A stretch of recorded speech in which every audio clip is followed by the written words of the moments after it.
Pakistani public के लिए एक बहुत बड़ी खुशखबरी आ रही है गाइस इंडिया की तरफ से। गाइस इंडिया गिफ्ट तैयार करके बैठा पाकिस्तान के लिए, जो पाकिस्तान के इधर अभी इलेक्ट्रिसिटी नहीं आ रही। गाइस इलेक्ट्रिसिटी को गए हुए तकरीबन 19 से 20 हॉर्स गुजर चुके हैं। तो इंडिया कह रहा है कि भाई पाकिस्तान आप मुझसे डिमांड करो, आपको क्या चीज़ चाहिए तो मैं आपको प्रोवाइड करूंगा। अगर इंडिया हमारी हेल्प करना चाहे तो क्या हमें इंडिया से हेल्प मांगनी नहीं चाहिए कि भाई हमारे इधर खून के जान के लाले पड़े हुए हैं, आटे के लाले पड़े हुए हैं सर, लाइट नहीं आ रही सर। इन चीज़ों के अंदर अगर हम हेल्प मांगते हैं तो कोई गलत बात है इसमें?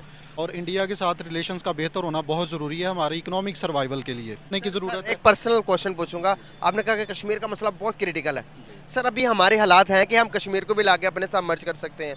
हालात के अलावा क्या हम में इतनी पावर है कि हम इंडिया को एग्री करवा दें कि भाई इंडिया कश्मीर हमें दे दो या फिर आज़ाद करवा दो? सर वैल्यू उसकी होती है ना जिसके पास पावर होती है। सर क्या हमारे पास पावर है? क्या हमारे पास वो अथॉरिटी है कि जिस पर हम इम्प्लीमेंट करवा सके? एक बरादराना पर्सनल क्वेश्चन है आपसे। नमस्कार दोस्तों, मेरा नाम है रमेश और मैं आ गया हूँ आपके लिए एक और पाकिस्तानी पब्लिक मजेदार रिएक्शन वीडियो लेकर। तो दोस्तों इस वीडियो में पाकिस्तानी पब्लिक को बताया गया है पाकिस्तान के लिए गुड न्यूज आई है इंडिया की तरफ से, जो कि इंडिया ने एक स्टेटमेंट दिया है। उसमें उन्होंने बताया है कि पाकिस्तान खाली हमसे मांगे, हम पाकिस्तान की हेल्प करने के लिए तैयार है। तो पाकिस्तान के लिए एक बहुत बड़ी गुड न्यूज है और इंडिया की तरफ से एक बहुत बड़ा कदम है। तो दोस्तों इसी हवाले से पाकिस्तानी पब्लिक का रिएक्शन लिया गया है। तो वीडियो काफी मजेदार हुआ है, इसीलिए वीडियो को पूरा जरूर देखना। अगर आपको ये वीडियो पसंद आए तो वीडियो को एक लाइक करके हमारे चैनल को सब्सक्राइब अवश्य कर लेना। तो दोस्तों ओरिजिनल वीडियो का लिंक आप लोगों को मिल जाएगा नीचे डिस्क्रिप्शन बॉक्स में। मैं मेरी पर्सनल राय इस वीडियो के बारे में लास्ट में आपके साथ शेयर कर दूंगा, इसलिए वीडियो को पूरा जरूर देखना। आइए वीडियो देखते हैं। सर अगर मैं बात करूं, इंडिया भी हमारा पड़ोसी है, आपको नहीं लगता कि पड़ोसी के साथ रिलेशन बेटर करने चाहिए? और अगर इस पॉलिटिकल इस हालात के अंदर अगर इंडिया हमारी हेल्प करना चाहे तो क्या हमें इंडिया से हेल्प मांगनी नहीं चाहिए कि भाई हमारे इधर खून के जान के लाले पड़े हुए हैं, आटे के लाले पड़े हुए हैं सर, लाइट नहीं आ रही सर। इन चीज़ों के अंदर अगर हम हेल्प मांगते हैं तो कोई गलत बात है इसमें?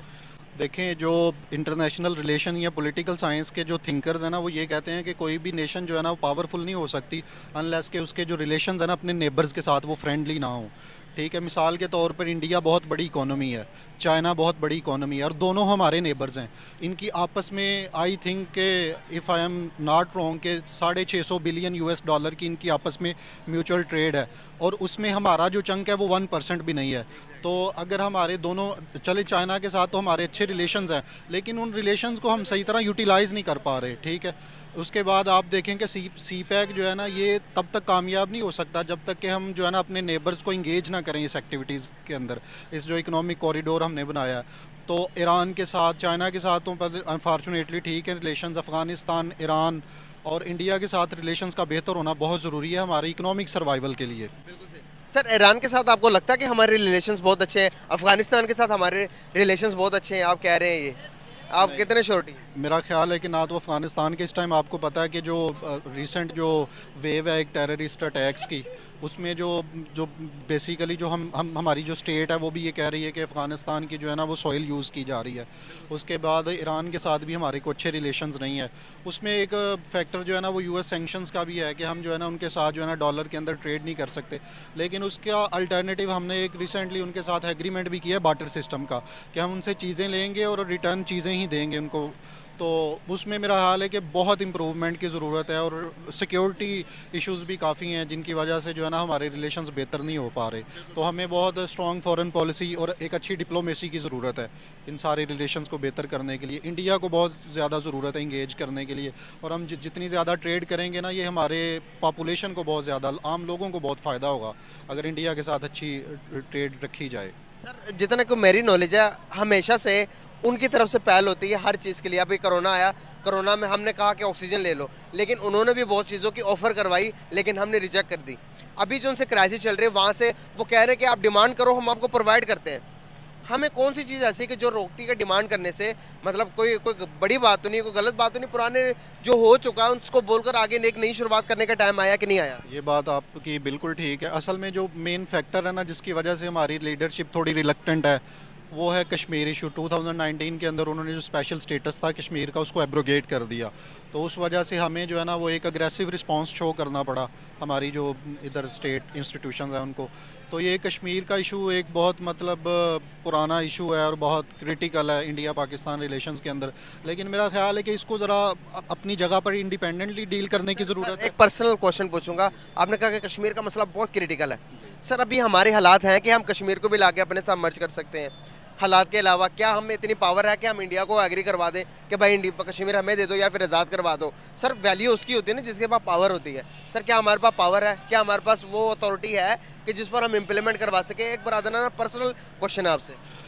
ये बात तो आपकी बिल्कुल ठीक है कि सबसे पहले देख लेना हमारी इकोनॉमी जो है ना वो इतनी स्ट्रॉन्ग नहीं है कि हम जो है ना किसी इंटरनेशनल फोरम पे जाके बात करें। पाकिस्तान के अंदरूनी हालात ही चेक कर लेना यहाँ पर क्या हो रहा है। जी जी, अंदरूनी हालात भी मतलब देख लें कि पॉलिटिकल क्राइसिस हैं, कॉन्स्टिट्यूशनल क्राइसिस हैं हमारे, तो इस वजह से जो है ना वो इतनी मतलब विल नहीं है। हाँ अलबत्ता कुछ जैसे शंघाई कोऑपरेशन ऑर्गेनाइजेशन है, ये कुछ प्लेटफॉर्म्स हैं जिसमें रशिया और चाइना दोनों जो है ना वो मेन लीडिंग मेंबर्स हैं, तो उनको इंगेज करके चाइना, रशिया और दूसरे कुछ कंट्रीज़ को इंगेज करके को डायलॉग निकल सकता है इंडिया के साथ। सर हमने तो ये रास्ता भी ख़त्म कर दिया ना 1971 में जब साइन किया हमने, तो वहाँ पर तो हमने ये भी रास्ता भी ख़त्म करवा दिया कि भाई तीसरी कोई ताकत इन्वॉल्व नहीं होगी कश्मीर के मसले के ऊपर। तो सर हम किससे तवक्को रखें? सर देखें ये आपकी बात बिल्कुल ठीक है कि जब भी हम कोई इंटरनेशनल फोरम पे बात करते हैं तो अमेरिका वो शिमला एग्रीमेंट को फौरी तौर पर ले आता है, लेकिन देखें कि शिमला एग्रीमेंट को इंडिया ने खुद कई दफ़ा वायलेट किया है, ठीक है?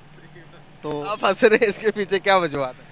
नहीं मैं फंस नहीं रहा, हंस रहे। मैं ये सोच रहा हूँ कि इतनी मतलब गली में खड़े हो गए हम इतनी फिलोसॉफिकल डिबेट कर रहे हैं इस वजह से। तो बहुत अच्छा लगा आपसे बात करके, बहुत अच्छा लगा आपसे बात करके। Thank you so much. Nice to talk with you. नाम आपका सर? फरहान राजपूत। करते क्या है? मार्केटिंग एजेंसी और ई कॉमर्स का काम है। बहुत आला यार। बेसिकली बात करने का पर्पस ये है कि पाकिस्तान के इकोनॉमिकल क्राइसिस और पॉलिटिकल क्राइसिस इस हद तक पहुंच चुके हैं, लोग लाइनों में अपनी जान दे रहे हैं आटे के लिए।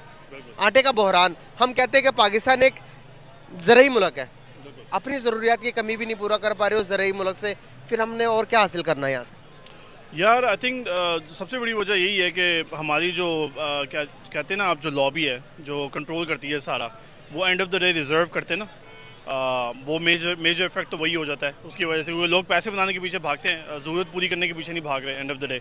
तो जो बिज़नेस माफिया है ना वो मेजर कंट्रोल कर रहा है। आई थिंक पाकिस्तान में इतनी खपत तो है कि मतलब कंजम्पशन पूरी हो सकती है और ज़रूरत पूरी हो सकती है, but end of the day जो कंट्रोल पैसा कमाने वाले लोग हैं ना वो ज़रा थोड़ा सा हाथ लगा जाते हैं थोड़ा सा ना। या इलेक्ट्रिसिटी के बारे में क्या कहना चाहेंगे? तकरीबन ये 10वां घंटा है कि इलेक्ट्रिसिटी सुबह से गायब है, इलेक्ट्रिसिटी नहीं है मुल्क के अंदर। अगर आप इलेक्ट्रिसिटी की बात कर लो, इलेक्ट्रिसिटी के अंदर हर चीज़ का मुयसर है, हमारा खुद का दारोमदार भी इलेक्ट्रिसिटी के बगैर गुजारा नहीं है, तो यही पूरी नहीं हो रही तो हम किस चीज़ की तवक्को रखें? यार खैर लाइट तो खैर गए हुए तकरीबन ऑलमोस्ट 16 घंटे ही हो गए, लेकिन बड़ा पुराना मसला है। ये वाटर की जो कंजम्पशन है ना, ये सही तरीके से इन लोगों ने बहुत पुराना मसला चला रहे हैं, मतलब ऑलमोस्ट 30 साल होने वाले हैं इस मसले को, 20 साल तो हमने देख लिया। तो जो डैम की कंस्ट्रक्शन है आई थिंक उसका पुश कराना चाहिए, उससे बेहतर हो सकता है काम, बट जो करंट जो है वो उससे तो ज़रूरत पूरी नहीं हो रही, including commercial and private both. इन सब हालात को देखते हुए क्या हमें इंडिया से हेल्प ले लेनी चाहिए? यार नेशनल इंटरेस्ट के लिए तो आप कहीं से भी हेल्प ले सकते हैं, इट डजंट मैटर कि आप इंडिया से ले रहे हैं अफगानिस्तान से ले रहे हैं, नेशनल इंटरेस्ट अगर आपका पूरा हो रहा है तो ले लें।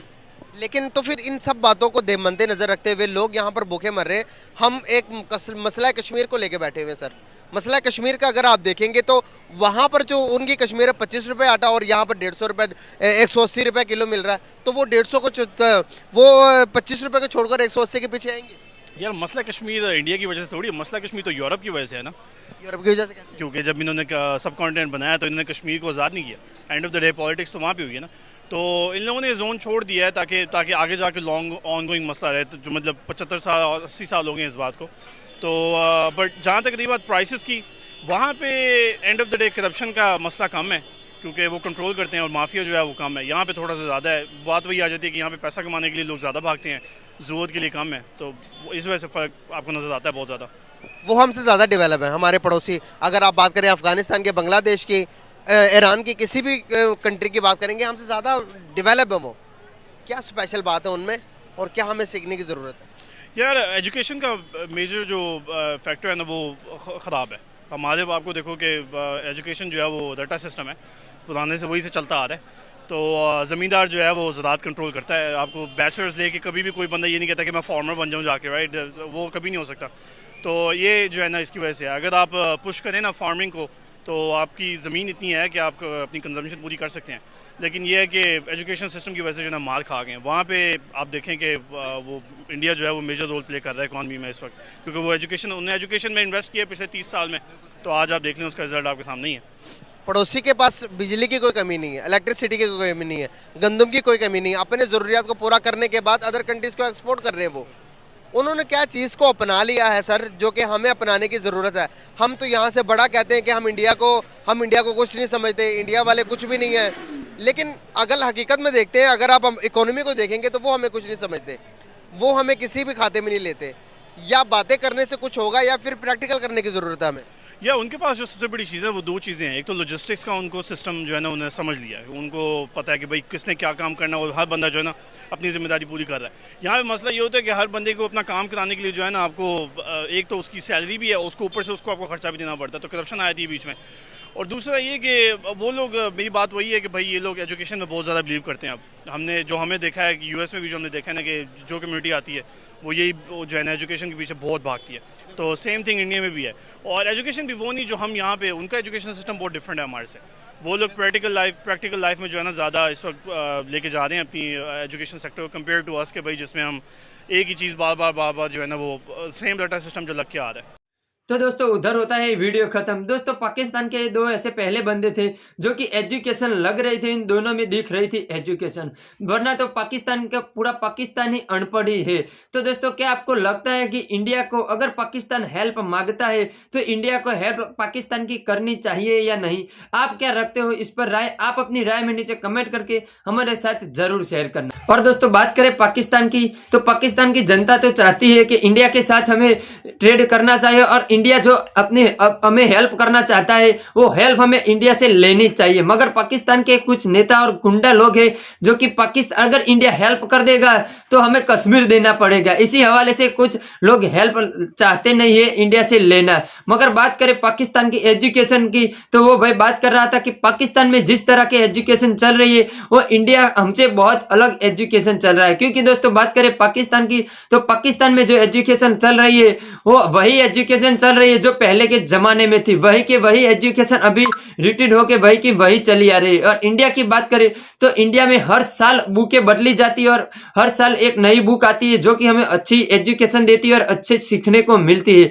तो दोस्तों बात करें इंडिया की, तो इंडिया पाकिस्तान को हेल्प करना चाहते हैं। आपके हवाले से आप क्या राय रखते हो? क्या इंडिया को पाकिस्तान की हेल्प करनी चाहिए या नहीं? आप अपनी राय में नीचे कमेंट करके हमारे साथ जरूर शेयर करना। वीडियो पसंद आए तो वीडियो को एक लाइक करके हमारे चैनल को सब्सक्राइब अवश्य कर लेना। वीडियो देखने के लिए आपका बहुत बहुत धन्यवाद।